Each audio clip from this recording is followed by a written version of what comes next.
Dag beste kijker, welkom bij Scheldemondig, ons wekelijkse praatprogramma. Vanavond de gast Erik van Merriënboer, van harte welkom, burgemeester van Terneuzen. En ik zou gelijk met een vraag willen beginnen.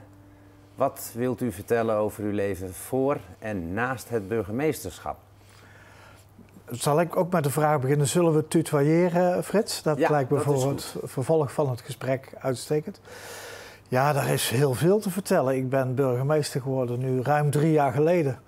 Dus toen was ik 55. Dus dat betekent dat ik al een aardig leven daarvoor had ingevuld of heb ingevuld. Nou, privé ben ik al heel lang gelukkig getrouwd. Trotse vader van 3 zonen. Dat is mooi. Die nu in hun 20 zijn. En een beetje de weg zoeken in het leven. Hè? Werk, wonen. Waarbij wonen ingewikkelder is dan werk. Relatie misschien? Relatie, dat is misschien nog wel ingewikkelder. Maar dat zullen we zien. Maar dat is heel erg leuk. Als ik kijk, want ik ben in West-Brabant opgegroeid. Een beetje een typisch patroon. Gevolgd van een Brabander. Dat is, je gaat buiten Brabant studeren. Ik heb 10 jaar in Den Haag gewerkt bij de Sociaal-Economische Raad, Stichting van de Arbeid. Dat ligt een beetje mijn achtergrond, sociaal-economisch. Aan de andere kant lokaal bestuur. Dus ik ben in 1999 bij de gemeente Eindhoven terechtgekomen. En ja, daar als een zondagskind eigenlijk een hele mooie loopbaan gehad. Later nog bij de provincie Noord-Brabant. En toen was ik echt toe aan het burgemeesterschap. Sommige mensen zeiden dat al, van Erik, dat zit wel in je. Maar ik heb altijd gezegd, ik heb eerst al die andere dingen moeten doen om voor mezelf het idee te hebben dat ik een goede burgemeester zou kunnen zijn. Om ook te groeien als mens, denk ik. Nou, om ook te groeien. En ja, weet je, het mooie van het burgemeestersambt is juist die diversiteit. Ja. Dus als ik ook naar mijn agenda door de week kijk, hè, dan wisselt een 75 jaar huwelijk. Ik heb al 3 keer gehad in Terneuzen, dus het is daar kennelijk goed. Ook wel bijzonder. Maar dat wisselt zich af natuurlijk met vergaderen, want dat doet een burgemeester. Want er zijn er mensen bijna 100. De meneer waar ik op bezoek geweest ben, die wordt op kerstavond, als het goed is, 100. Zo. Maar het is bijzonder dat het eigenlijk al de 3e keer is in 3 jaar. Ja, dat is natuurlijk heel bijzonder. Nou, dat is ook het mooie van het burgemeestersambt. Want je krijgt ook veel mee over Terneuzen. Hè? Want mensen zijn om bepaalde reden soms opgegroeid in Terneuzen. Ik heb het gehad, vond ik heel mooi. Een echtpaar wat afkomstig is uit het dorp waar ik ben opgegroeid. Die mensen kenden mijn opa nog, die ik nooit gekend heb. Ja. Nou ja, dat maakt dat het burgemeestersambt is... Het is een vak, het is een ambt, het is werk. Maar daar zit zoiets moois aan, omdat je mensen met allerlei achtergronden... en allerlei verhalen, dat je die mag ontmoeten in dat werk. Ja, dat maakt het wel een hele rijke Je hebt job. mijn vraag over hoe de eerste 3,5 jaar geweest zijn eigenlijk al heel mooi beantwoord. Ja, of wil je daar nog wat over zeggen? Ja, weet je, persoonlijk hè. Want het gaat om 6 jaar en dan kan je weer 6 jaar. Ja, benoemingstermijn is 6 jaar. Ik heb heel bewust ook wel voor Terneuzen gekozen, omdat ik vond dat dat bij me paste. Ja. En dan ga je ontdekken of dat ook zo is. Ja. En ja, ik vertel vaak dat ik hier... natuurlijk West-Brabant, waar ik ben opgegroeid, en Zeeuws-Vlaanderen is verschillend. Maar het is ook heel erg verwant. Mooi. En dat zit ook in de familie. Veiligheidsregio, toch? Nee, één politieregio. Ah, dat is alleen de politie. De burgemeester van Tilburg is onze politiechef, zeggen we wel eens. Ja. Nou, dat hebben we natuurlijk... We hebben het district Zeeland, waar de collega in Middelburg dan de scepter over zwaait. Maar ja, wat me opvalt is dat de verbinding tussen Zeeuws-Vlaanderen en West-Brabant is om allerlei redenen historisch ook altijd innig geweest. Ja. En ik ben dus in de afgelopen 3 jaar al meer mensen tegengekomen die mijn familie kennen, die weten waar ik vandaan kom. Ja. Dan in de 20 jaar dat ik in Eindhoven heb gewoond. Het vloeit een beetje in elkaar over, West-Brabant en Zeeland. Ja, dat is misschien ook omdat je het zoekt. Ja. De grens is heel dichtbij, hè? Dat is in West-Brabant ook. Hè? Daar een oriëntatie op Antwerpen, zoals we dat in Hulst natuurlijk ook kennen. Nou, hier is de oriëntatie op Gent, maar ook op Vlaanderen. En dat heeft ook gewoon mijn interesse. Dus als je zegt, de persoon ook naast de burgemeester... Ja, ik verslind Vlaamse literatuur. Dat heb ik als kind al gedaan, dat doe ik nog steeds. Dus dat is ook leuk. Een van jouw portefeuilles is grensoverschrijdende en regionale samenwerking. Je hebt het net over die grens dichtbij. Ja. Misschien wil je er wat over zeggen. Nou, dat is dus ja, weet je, zeker in Terneuzen weten we, of Zeeuws-Vlaanderen, maar Terneuzen na de havenfusie met Gent misschien nog wel indringender. Ja, wij horen bij elkaar. Hè? Dus voor onze, ja, niet alleen maar economisch, maar voor onze totale welvaart, hè? Brede welvaart noemen ze dat dan deftig, maar is onze verbinding met Vlaanderen is heel waardevol. Zoals ik ook weet dat die vanuit Vlaanderen met ons heel waardevol wordt geacht. Ja, en dat vind ik zelf wel heel bijzonder. Ook om daar op allerlei tafels eigenlijk ook invulling aan te geven. We praten over één Europa waar we het liefst grensontkennend noemen we dat dan deftig. Hè? Dus eigenlijk grenzeloos, grensoverstijgend. Maar we weten dat zeker op het terrein van arbeid of op het terrein van school, onderwijs, zorg, ja, dan is de grens toch nog net te vaak een obstakel of een belemmering. Ja, dan is het een rol voor een burgemeester om te kijken of je daar de belemmeringen kunt wegnemen. Zodat je de kansen van die bijzondere ligging aan de grens, dat je die ook maximaal weet te benutten in Zeeuws-Vlaanderen. Bij de havengerelateerde bedrijvigheid is het gelukt, want we hebben met Gent, denk ik, met België een grote nieuwe zeesluis. Ja, en eigenlijk is dat, want we vieren binnenkort vervolgens ook 200 jaar bestaan van het kanaal Gent-Terneuzen. Ja, de verbinding met Gent is er altijd geweest. Dat is overigens wel mooi, hè? Voor de Gentenaren, we noemen het complex de Noordzeesluizen. Maar dat is het eeuwige verlangen naar de Noordzee. Want dat is hun verbinding naar de internationale handel en de internationale omgeving. Wij praten graag over de poort naar Parijs. Onze verbinding naar het zuiden. Met de kanalen die dan verder gaan. Ja, er zijn plannen en die worden ook nu wel deels concreet uitgevoerd om de Schelde en de Seine met elkaar te verbinden. Ja, ik denk dat de binnenvaart om allerlei redenen ook terug van weg geweest is. Dus als je praat over duurzaam transport, bijvoorbeeld van we gaan overschakelen naar waterstof. Toename van ammoniak, wat we, dat is aan de ene kant een kans en aan de andere kant een zorg. Hè? De veiligheid waar de burgemeester over waakt. En dan zie je dat vervoer over water, volgens mij nog steeds een enorme toekomst heeft. Ja. Misschien nog wel meer inderdaad dan welke andere modaliteit dan ook, Frits. We zijn trots op die grote nieuwe zeesluis. Laten we even kijken naar een filmpje daarover.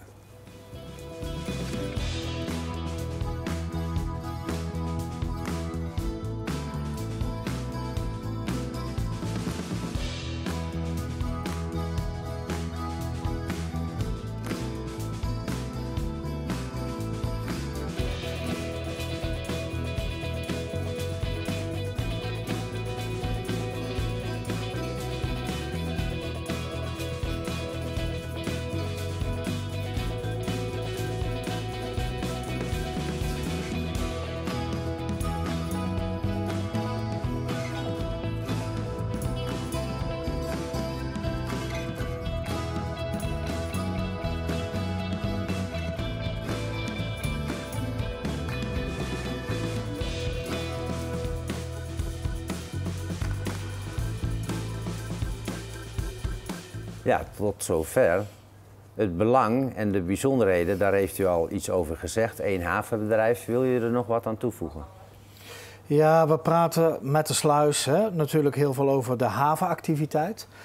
Ja, wat heel mooi is dat door de fusie van Gent met Zeeland Seaports zijn we onmiddellijk de derde Europese haven geworden.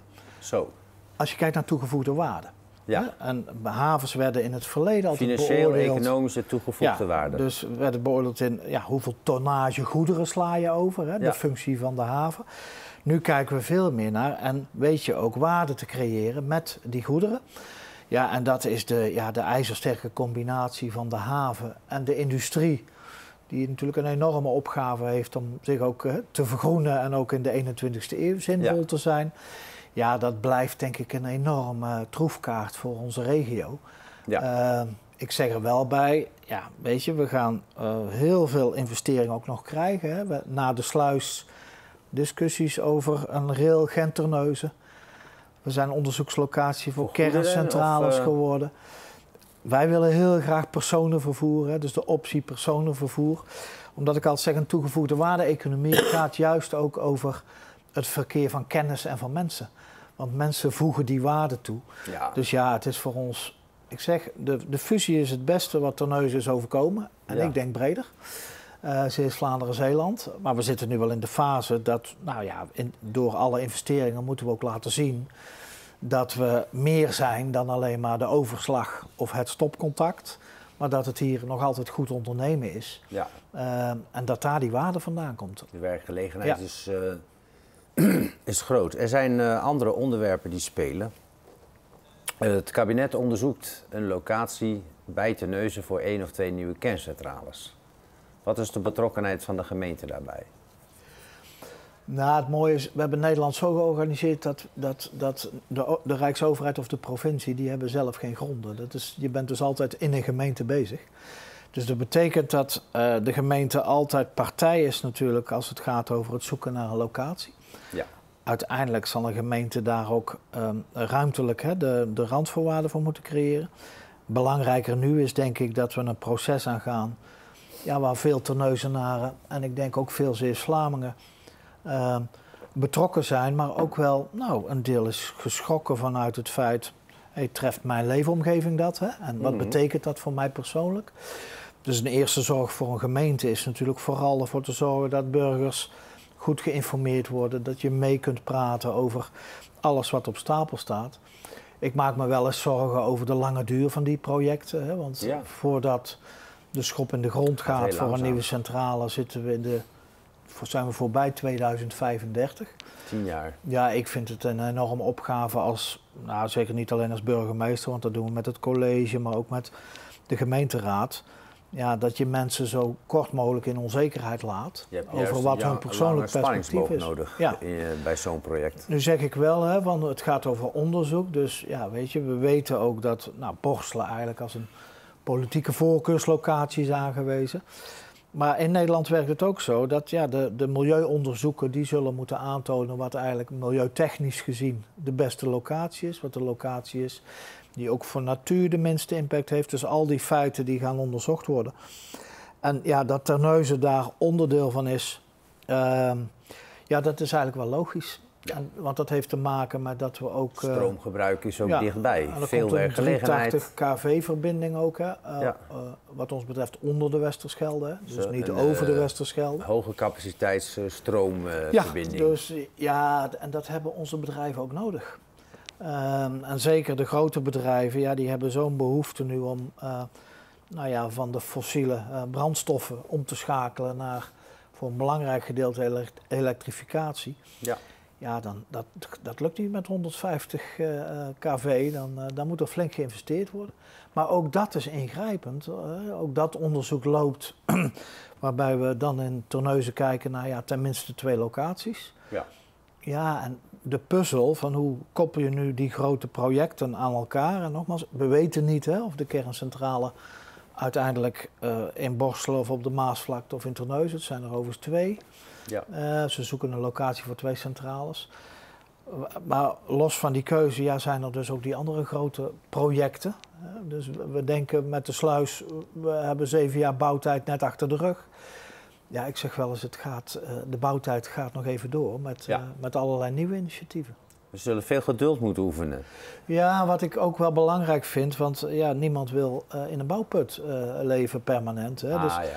De sluis complimenteer ik altijd met het feit dat het leven eigenlijk ongehinderd door is gegaan. Hè. Dus de sluizen Terneuzen was altijd bereikbaar, de scheepvaart kon doorgaan. Ja, ik vind het van belang dat ook als we enorme investeringen krijgen qua infrastructuur, maar dat de woon- en leefkwaliteit van de mensen gewoon wel op peil blijft. Ja. En wat mij betreft het liefst nog een beetje verbeterd, want dat zou ook nog wel mogen. Dat wordt misschien een beetje moeilijk, omdat financieel komt er minder geld van het Rijk de komende jaren en lijkt er een tekort te ontstaan op de meerjarenbegroting. Ja, dan kijk je inderdaad naar de discussie die het ravijn noemt men dat in gemeenteland. En dat betekent dat het Rijk ooit heeft gezegd, we willen op een andere manier de gemeente financieren. Minder afhankelijk van de rijksbegroting. Maar dat kabinet heeft het gat waarmee dat daardoor is ontstaan, hebben ze nog steeds niet gevuld. Ik zeg niet dat de ravijn nog net zo diep is als een paar jaar geleden. Hè, dus er worden wel stappen gezet. Maar het is voor een gemeente best ingewikkeld als je in 2025 eigenlijk nog best veel centjes tot je beschikking hebt. Want dat zien mensen ook. Sluitende begroting. En dat het vanaf 2026 passen en meten wordt. Ja. We hebben als gemeente met elkaar gezegd, ja, we gaan nog niet bezuinigen, want we spreken het Rijk aan op de verantwoordelijkheid om dat gat te dichten. Want het geldt voor alle gemeenten. Maar tegelijkertijd, ja, weet je, er ligt het vereiste dat je begrotingssluitend moet zijn. Hè? Ja. Dat snap je. Dat is wettelijk. Dat is ook een wettelijke verplichting. Ja, ik hoop er nog altijd op dat we voor 2026 de oplossing vinden met elkaar. Ja. En anders, ja, dan wordt het voor elke gemeenteraad ook weer afwegen wat is belangrijk en wat is minder belangrijk. Ja. Laten we nog eens even kijken naar uw portefeuilles. En die zijn allemaal belangrijk, maar de veiligheid staat voor veel burgers toch wel voorop. Wat wil je daarover kwijt? Ja, openbare orde, veiligheid, hè, dat is van alle burgemeesters hebben die verantwoordelijkheid in portefeuille. Ja. Zijn dus ook een stukje baas van de politie, zou je kunnen zeggen. Hè. Gaan dus ook over de inzet van de politie. Ja, weet je, in Nederland zie je iets heel dubbels. Dus aan de ene kant zie je de criminaliteitscijfers eigenlijk al jaren afnemen als het gaat over de criminaliteit die mensen ervaren in geval van inbraak of diefstal. Het is altijd ingrijpend. Het is altijd ingrijpend. Daar hebben we de afgelopen jaren een daling gezien. Al lijkt dat zich nu te stabiliseren. Ja, wat in Nederland een stevig probleem is geworden, is natuurlijk alles wat wij nu aanduiden als ondermijning. Hè? De georganiseerde criminaliteit die verwant is met drugs. In Vlissingen, maar in onze haven constateren we toch ook dat we kwetsbaar zijn op dat punt. Regelmatig in het nieuws. En wat ook belangrijk is dat nu ongeveer 50% van de criminaliteit is digitaal. En mensen ervaren dat ook persoonlijk. Dus dat betekent dat je ook via je computer of via je telefoon eigenlijk, weet je, mensen hengelen naar je geld en naar je gegevens. Nou ja, daar ligt een belangrijke verantwoordelijkheid om ook in de preventie wat te doen. Dat proberen we ook te doen. Maar ook dat zijn hele ingrijpende dingen als je daar, als je slachtoffer wordt van dat soort vormen van oplichting. Ja. Een laatste punt wat ik nog aan de orde wil stellen, Frits, is dat je ziet dat de politie eigenlijk op dit moment overvraagd wordt als het gaat over wat we een beetje deftig personen met verwacht gedrag noemen. Hè. Dus we hebben in Nederland afgesproken dat we mensen die zorg nodig hebben, bijvoorbeeld psychische zorg, maar dat we die niet allemaal intramuraal in grote instellingen willen huisvesten, maar het liefst ook zoveel mogelijk onderdeel willen laten zijn van de samenleving. Ja. Ja, dan moeten we dat met elkaar goed regelen. Want als we het niet goed regelen, zie je dat de problemen dan altijd op het bordje van de politie komen. Nou, daar zijn we in Zeeland wel stappen aan het zetten. Maar het is ook de vraag van, waar ligt dan ergens de grens? Kijk, wij willen het liefst dat onze wijkagenten, dat die niet alleen maar voor deze problematiek aanspreekbaar zijn, maar op een veel breder veld inzetbaar. Maar dit kost op dit moment heel veel tijd. Ja. Dus de politie vraagt ook via de burgemeester eigenlijk aan de politiek. Dat is ook niet iets wat veel in de krant komt, denk ik. Hè?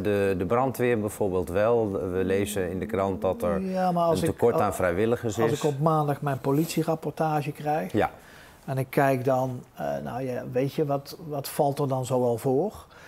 Ja, dan hebben heel veel incidenten, ook met geweld of relationeel, hebben toch hiermee te maken. Ja. En nogmaals, dat is onze samenleving, dus daar moeten we verder mee aan de slag. Dat is wel een probleem. Nou, wat Terneuzen bijvoorbeeld gedaan heeft, is Skevenhuizen. Ik weet niet of je dat kent. Hè? Dus en dat betekent dat voor mensen die in de wijk voor heel veel overlast zorgen, maar eigenlijk ook omdat ze daar niet comfortabel zijn, nu een plekje krijgen in een van de Skevenhuizen. En dat is een oplossing die de politie ook wel heel erg toejuicht. Ja.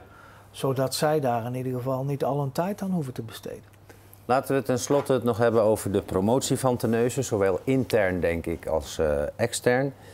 En het is denk ik aardig als we even kort naar een filmpje kijken, gemaakt voor die promotie van Terneuzen. I could feel the trouble coursing through your veins. Now I know it's got a hold. Just a phone call left unanswered had me sparking now. These cigarettes won't stop me wondering where you heart, don't let go. Keep her hope. If you look into the distance, there's a house upon the hill, guiding like a lighthouse. It's a place where you'll be safe to feel like grace, 'cause we've all made mistakes. If you've lost your way, yeah, I'll leave the light on.